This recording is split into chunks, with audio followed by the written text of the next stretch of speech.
awesome race, wasn't it? Just like trucks last night, tonight's Xfinity race was another demolition derby. Nowadays, restrictor plate racing is not really highly unpredictable where anything can happen. It can also turn into a demolition derby, or let alone you can also call it a wreck-a-mall derby. We saw that last night in the truck race, and we saw that tonight in the Xfinity race. I didn't get to see ARCA earlier today, but who needs that ARCA shit? I mean, I'm a Thad Moffitt fan because his uncle Kyle Petty was my favorite Winston Cup driver as a child, but who needs ARCA when you have a birthday dinner to go to with your family where your working girlfriend is in the back, is working in the dish room in the very back of the restaurant, and they allow her to come visit you and then like give you your birthday present from her. This is what Janet made me for my birthday, and I'm gonna hang it up there. See where I'm pointing?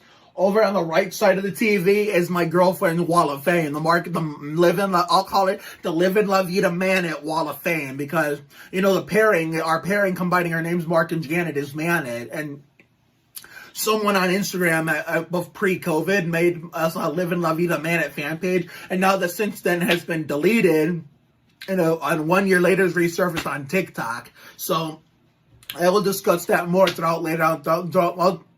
I'll discuss more of my social media in general later on throughout the week. But yeah, what a race. I mean, some people don't like the winner, Austin Cindric, but at the same time, it's not that I hate the guy. No, I think I was just like in the heat of the moment on Twitter when I was yelling in a tweet for Ty to wreck the 22. You know, it's not that I was blaming Logano for like helping screw over Ty to help Cindric get in. That was not me. Other people were doing it, but that's where my tweet came from. So therefore, I really don't, Cindric has never really bothered me other than that. Other than that, he's never really bothered me. Let alone Logano has never bothered me. It just sucks that, you know, Noah got taken out in the first big one when everybody was trying to come in for green flag pit stops. But what pisses me off more than that, not the fact that Noah was wrecked. No, I wasn't mad at that at all. It was the fact that Fox had to go to commercial when the wreck happened. Like, why? That's like NBC type levels of shit, if you ask me.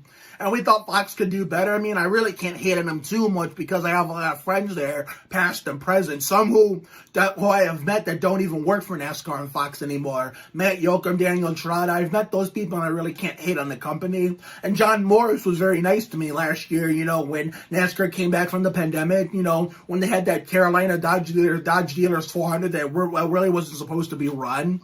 So, yeah.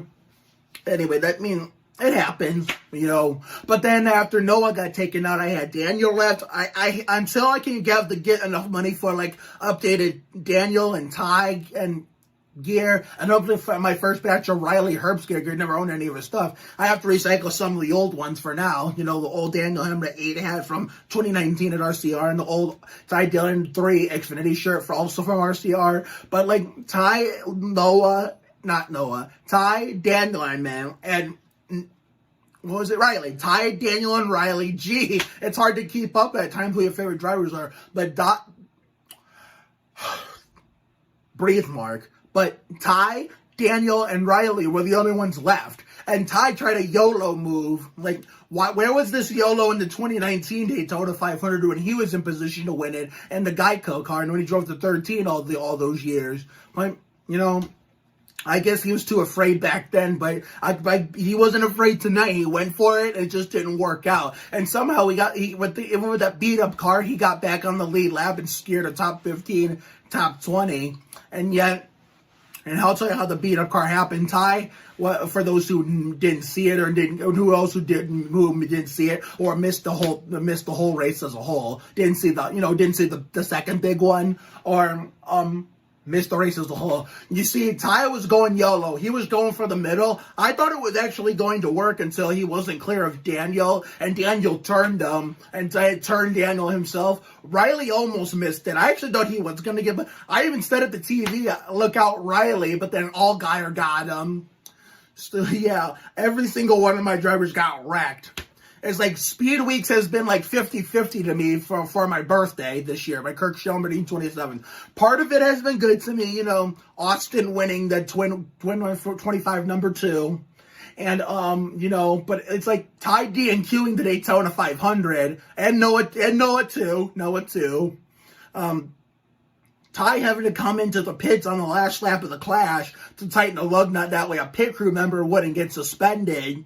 And then Haley got crashed late in the truck race. John Hunter got crashed late in the truck race, like shortly after Haley did. Zane got crashed on the last lap. And Ty, Daniel, Noah, and Riley all got wrapped up in accidents tonight. So the Daytona 500... the third big one, but the last wreck of the night, it wasn't a big one, but it was a 2-car wreck with like underdogs Landon Castle and Tommy Joe Martins. But the Daytona 500 tomorrow, shit like that is going to happen tomorrow too. Bad blocks or one little mistake in a huge 40-car pack is going to set off the big one and take out multiple cars. At least half the car, it takes up half the field. The big one, for those who don't know, if you're new to NASCAR, the big one is a term they use at mostly restrictor plate tracks. Sometimes non-plate tracks, but it's more common at Daytona and Talladega. It's the multi-car wreck that wipes out half the field, like 10, 15, 20 cars. At one point in the 2003 Aaron's 499, there was 27 cars. The year before, in that same race, 24 cars. But it's the classic multi-car wreck that wipes out half the field at Daytona and Talladega. And that's exactly what happened twice tonight. Once coming in the pits to get ready for green flag pit stops that Noah got taken out in. And then again, like right before the second to last caution, before overtime, where Ty tried YOLO and it backfired. So bad blocks and stuff like that is going to happen tomorrow. Just you wait. Just you wait. And also, before I end this video, as you saw in the beginning, my tribute to Barney actress Phyllis Cicero, who played Stella the Storyteller from when I was a kid, in Barney and Friends. Like I said, my thoughts and prayers go out to her and her family, especially during this difficult time, considering her son died in like 2018, 2019 from fatal injuries from a deadly accident that he had.